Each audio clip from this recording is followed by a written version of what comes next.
Olá, eu sou Cíntia Furtz e sou criadora do projeto Parasitologia Digital. Hoje eu estou aqui com o professor Gilson Pulpato. Ele é autor de vários livros e, dentre eles, esse livro, que é o Método Lógico para a Redação Científica. Professor, boa noite. Boa noite. Explique para a gente esse método lógico para a redação científica. Olha, o método lógico, ele é lógico. Foi uma certa ironia de dizer, ele é lógico, ele é lógico, mas foi uma certa ironia de dizer, bom, tem métodos por aí que eu não consigo entender a lógica. Talvez seja uma falha minha, mas é algo muito fosfórico. O meu é lógico, tá? E ele não foi planejado, ele aconteceu, né? Tanto é que eu escrevi esse livro, eu publiquei esse livro em 2011 e eu comecei, o primeiro curso que eu dei de redação científica foi em 1986 e na pós-graduação foi em 1988, então faz tempo. E a coisa foi se construindo naturalmente.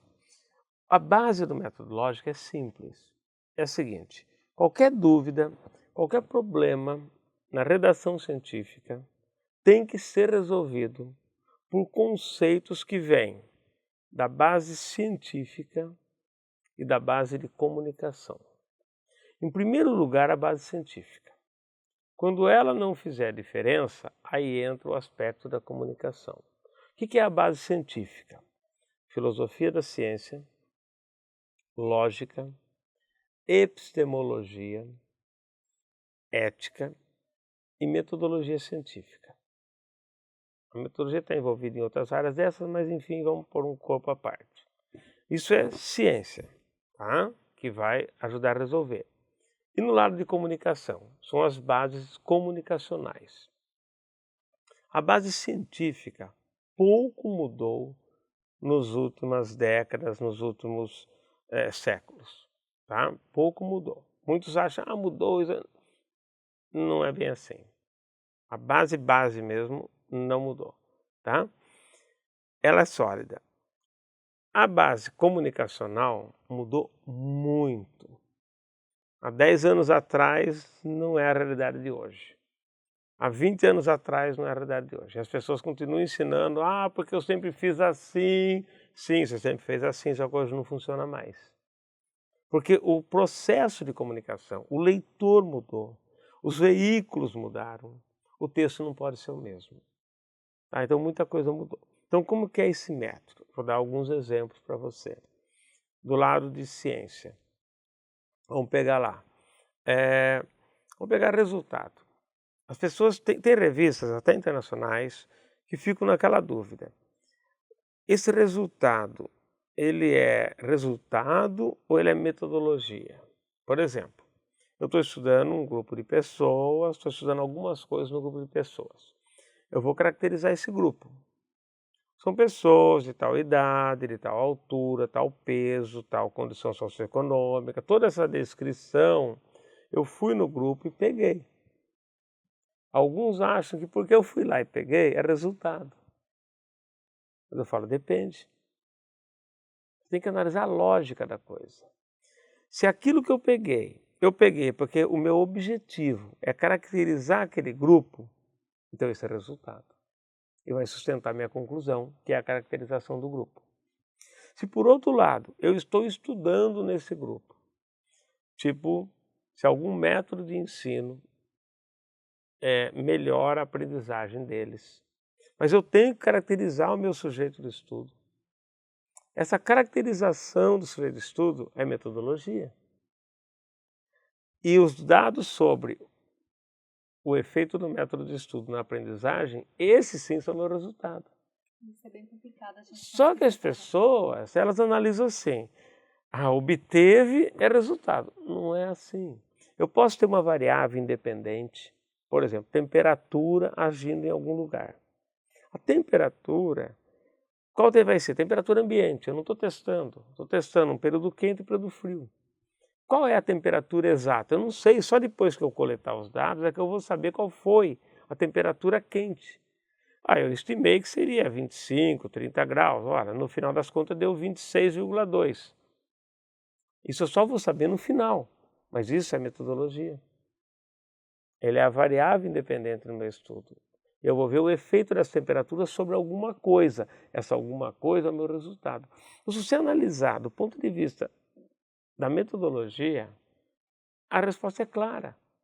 Só que as pessoas ficam, não, o pessoal chama disso, chama daquilo, tem revista que assume um lado, tem revista que assume outro. Eu falo, gente, é só pensar cientificamente, tá?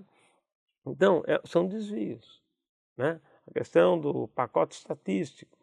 Olha, eu fiz uma análise estatística, usei um TST, usei uma análise de variância, e o indivíduo coloca lá, eu fiz isso no SAS, eu fiz isso no SPSS, eu fiz isso no Estatística 5.0, eu fiz isso no R, o R da moda, ok. Não importa. Principalmente não importa, porque uma conclusão científica, numa revista boa, os resultados precisam ser robustos, evidentes. Portanto, não é diferencinha de rotina, de cálculo, que vai interferir nesse resultado. Tá? Então, o importante é colocar quais são os meus pressupostos estatísticos e não o programa. Só que as pessoas colocam o programa. E as empresas adoram, porque o cientista está divulgando a empresa dele, o pacote dele, o produto dele, de graça. Só que eles acham que tem que pôr. Então, assim, se você fizer uma análise rígida, você vai perceber que tem uma série de coisas. E o metodológico é isso. Gente, respostas nós temos. Uma vez veio um editor do exterior, sempre que era do exterior é bom, né? O editor do exterior fala assim, chega aqui uma vez, editora da Science. Gente, na introdução, vocês têm que fundamentar seu objetivo. O pessoal, saiu reportagem até de agência de fomento famosa no Brasil. Ela falou isso. Meu, tem brasileiro falando isso, não sou eu. Eu falo, mas tem outros. Agora, aí não tem impacto, porque é o cara de fora que veio falar. Então, assim, é aquela história, né, política do vira-lata. Então, esse tipo de coisa que a gente tem que começar a parar de assumir. Falar, olha, nós temos pensamento, nós sabemos o que é ciência, nós sabemos o que é metodologia. Vamos usar isso para definir o texto. Isso do lado da ciência. Eu tenho outro lado, tá? Por exemplo, é o lado comunicacional. São estratégias de comunicação, não é enganação. Não é assim, eu quero convencer a qualquer custo. O jornalismo, que não é científico, o jornalismo, ele usa muita safadeza ali no meio. Os maus jornalistas, que não são poucos, eles usam a safadeza para enganar. Ele põe um título que é bombástico, mas não tem a ver com o conteúdo. Isso na ciência não. Você pode usar a comunicação com bons olhos, usar uma boa comunicação. Vou dar um exemplo, tá? O início da discussão. Por onde você começa a discussão? A sugestão pelo método lógico não é que eu inventei isso não, que outras revistas fazem e eu vejo que isso se adequa à proposta do método, tá? Qual que é? Faz um primeiro parágrafo de cara dizendo para o leitor onde você chegou, quais são suas principais conclusões, qual é o desfecho desse trabalho. O brasileiro fica preocupado com o último parágrafo, né? Esquece, se preocupa com o primeiro parágrafo. Esse primeiro parágrafo, ele é uma carta de compromisso com o leitor. Significa que daqui para frente eu vou provar tudo o que eu falei no primeiro parágrafo. Qual a vantagem comunicacional nisso? Que quando o indivíduo vai ler o seu argumento, ele não vai ser pego de surpresa, ele já sabe onde você quer chegar. E aí, como ele já sabe onde você vai chegar, ele vai analisar os passos do seu argumento com muito mais precisão, com muito mais contexto. Porque ele está vendo as informações, mas ele sabe onde você vai chegar. E ele analisa. E numa leitura só, ele não precisa ler a discussão 2 vezes. Se ele não sabe onde você vai chegar, ele vai lendo, de repente você chega num lugar que ele estranha. Ele tem que voltar e ler de novo. Então, se teve que ler 2 vezes, está mal escrito. Isso é uma questão comunicacional. Tá? A introdução. As pessoas fazem a introdução e colocam o objetivo da pesquisa. Não precisa colocar o objetivo, pode colocar a conclusão. Ao invés de dizer, nesse estudo nós investigamos se isso faz assim, diga, nesse estudo nós mostramos que tal coisa é assim. Ah, mas e a novidade? A novidade você fala logo, porque hoje, com a velocidade da comunicação, se você demorar para falar, seu trabalho fica, o outro vai. Então tem que entender o contexto. Essas transformações estão acontecendo assim. Quer ver um caso mais marcante, mas que tem a ver não só com comunicação, ele tem a ver com a comunicação, mas ele parte da lógica da ciência. É o uso da pessoa de tratamento. Eu escrevo no impessoal ou na primeira pessoa. Primeira pessoa, se é um autor, é eu. Se são mais de um autor, nós, ok? Mas é impessoal, eu não ponho a pessoa. Qual deles é o correto?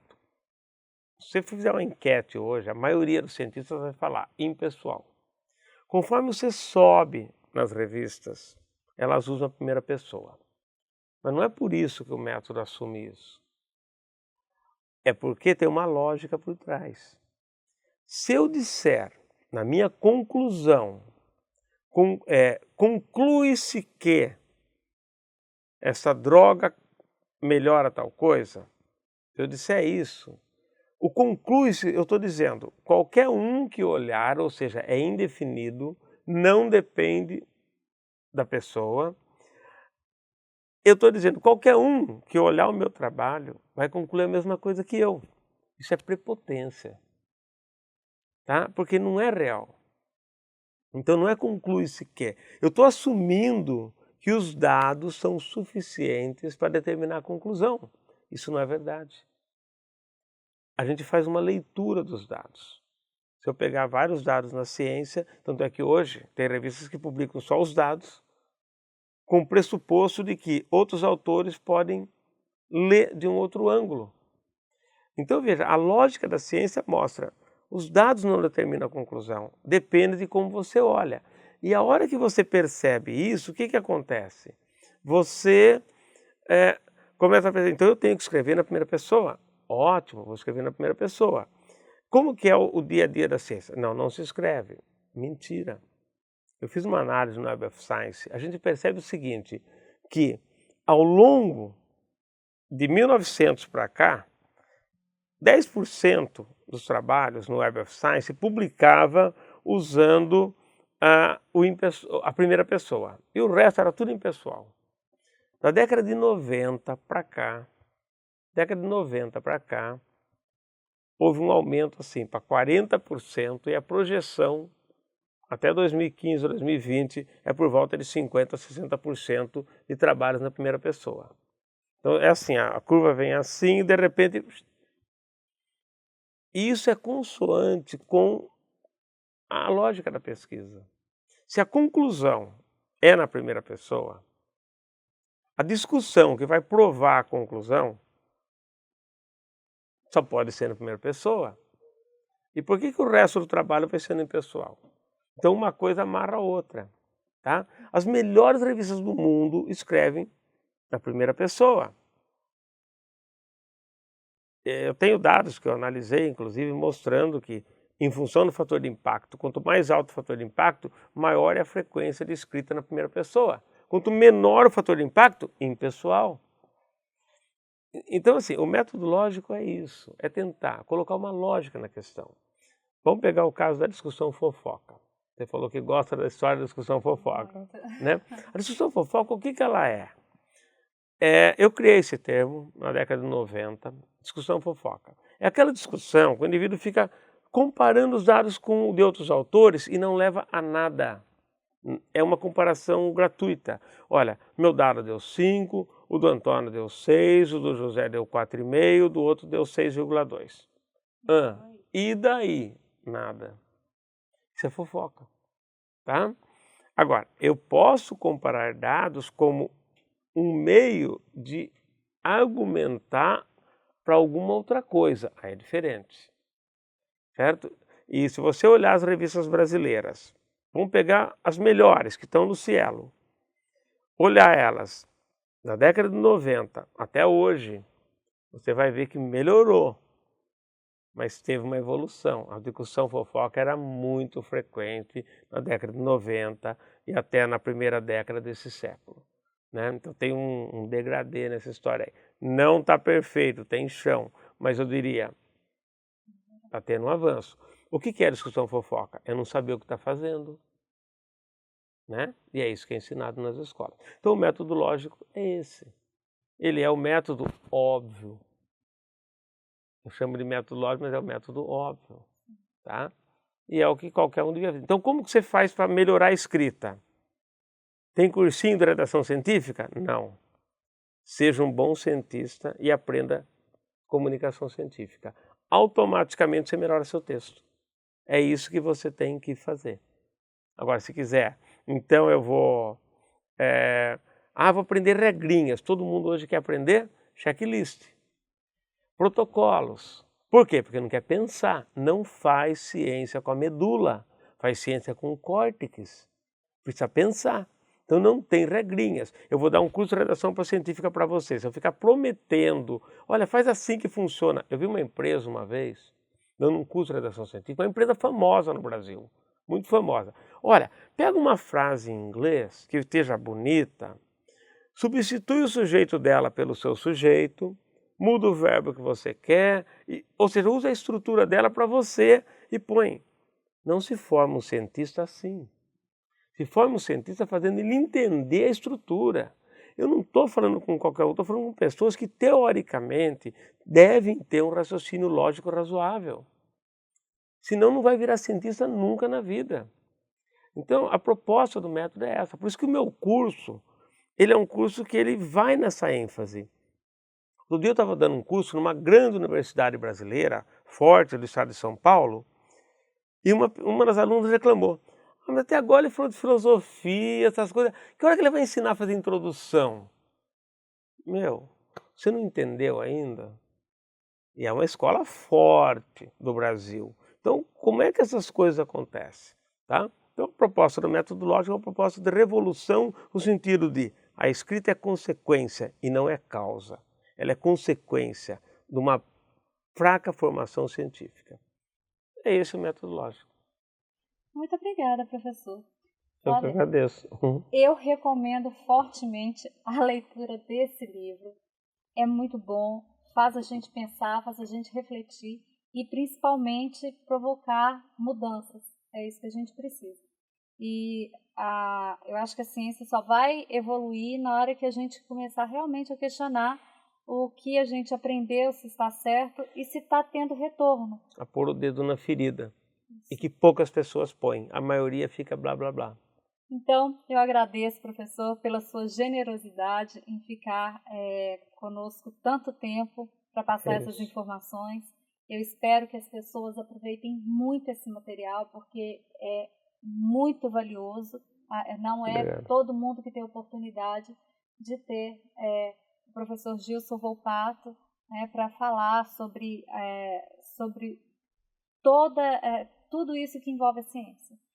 Eu estou muito feliz pelo seu presente, isso foi um presente. É isso, eu agradeço. E eu espero que as pessoas aí recebam esse presente, porque será com certeza muito importante para a formação científica. Se você gostou do nosso vídeo, deixa aqui o seu gostei aqui embaixo. E se você quer saber mais sobre os livros do professor Gilson Volpato, aqui embaixo nós vamos deixar um link para você poder acessar o site dele, onde você poderá encontrar não só informações sobre os livros, mas também sobre todo o trabalho dele. Ele é palestrante e eu recomendo que visite essa página para conhecer melhor. Um forte abraço e até o próximo vídeo.